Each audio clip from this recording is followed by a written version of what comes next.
Antony here. Let me ask you a question.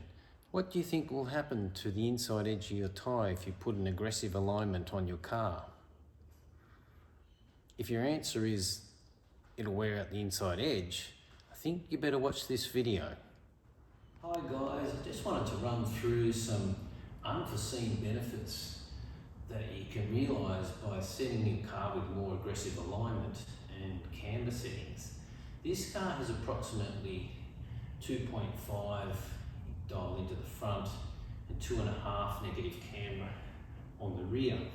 Now, you might notice in the picture it's got a very high sidewall.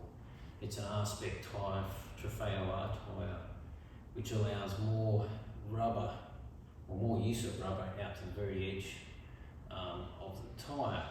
Now, one of the things I was expecting was the inside of the tyre to wear, but that just hasn't happened.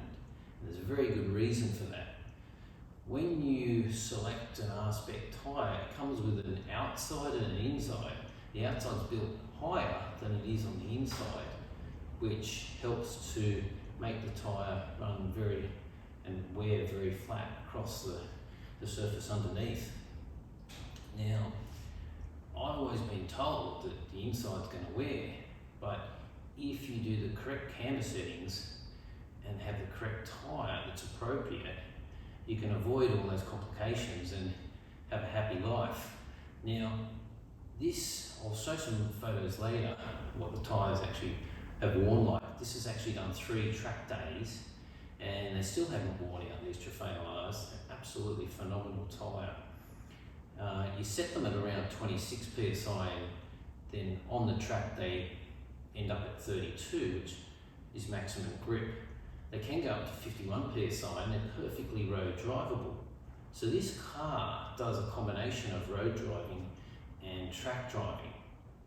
And I've done some long trips in it, 3 hours, 4-hour trips. I do a lot of driving around the local suburb to cafes and shopping. Probably use it like once a week for local driving, 3 track days a year, and then a couple of trips I've done over the last 3 years that I've had the tyres. So they really have lasted so well. And I'm thinking that I will actually order another set of these, as the sidewall rating of these, or the load rating I might say, is 101, which is perfectly suited to the Cayman. Gives you a real stiff sidewall. Correct me, the front actually is 95 or 96, well I think it's the rear tyre that's the main one at 101, that you need the real stiff sidewall. Because you're running an 18-inch wheel, that is necessary to stop the tyre rotating. Adding negative camber doesn't necessarily mean you're going to wear the inside edge of your tyre. The inside area of these tyres actually has your wet weather application. So if you're running negative camber, you're actually getting more grip in the wet by running negative camber, because the tyre is focused on the area where there's maximum grooves.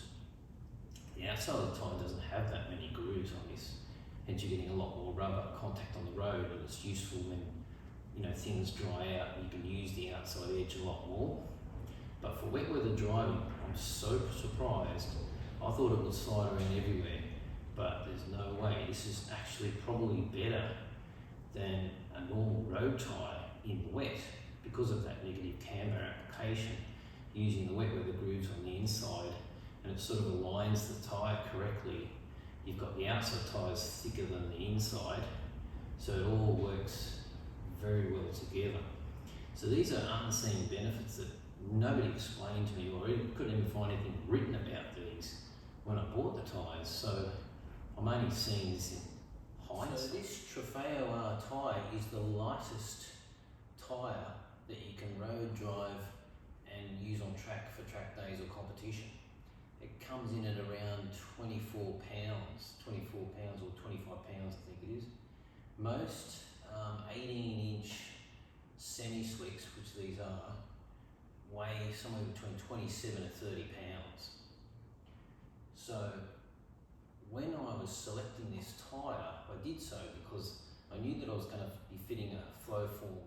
So these flow formed SM10 wheels really do give you decent weight saving, especially when you pair it with the lightest track day tyre, which is a Trofeo R, making it probably unnecessary to go out and spend more money on the forged versions of these wheels, which you can also get. But I guess if you've got the money, then save extra weight as well. So just popping this on the scales now and see what we can read. 10.3 kilos. So the weight of this Apex SM10 10-inch rear wheel, 18-inch by 10, is 22.66 pounds. So if we add the weight of the Trofeo R tyre, which is 24 pounds, you get 46.66 pounds. Now we'll compare that to the stock Cayman S wheel, 19-inch wheel and tyre. Okay, so the stock wheel weighs in at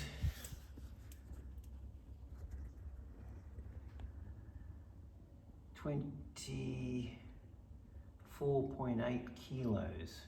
So the stock wheel weighs at 54.56 pounds total.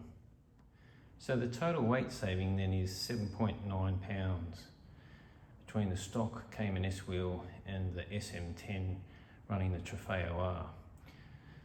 So quite a good weight saving. You can really feel it when you have to pick up both wheels. And here's a shot of the rear tyres showing the wear on the inside and outside, and as you can see, it's fairly even all the way across, still retaining a fair bit of wet weather grooving. So I hope that gave you a bit of an insight into using an R-Spec tyre in combination with a flow formed wheel and dialing in some negative camber for track use and even road use. Hope you enjoyed the video. Happy and safe driving. Thank you.